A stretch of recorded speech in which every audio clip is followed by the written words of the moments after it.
Hi, everyone. So we're going to be replacing our existing dog image with a new one with a wider background. So we'll go into our media library, click Add New, select our dog large background JPEG. And sometimes you need to click refresh to see the file in the media library. And there it is.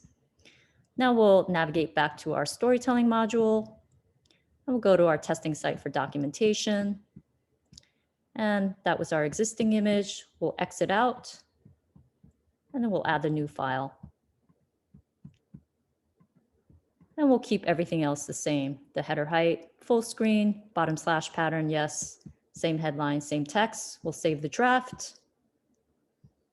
And let's take a look at how the story is shaping up. Voila, yay! We've created enough space on the left to accommodate the headline and the text. Now we can go back and refine the image some more, but this looks really good for now. Let's compare to how it used to look. That was how it was looking before. This is how it looks now. I think this is an improvement. What do you think?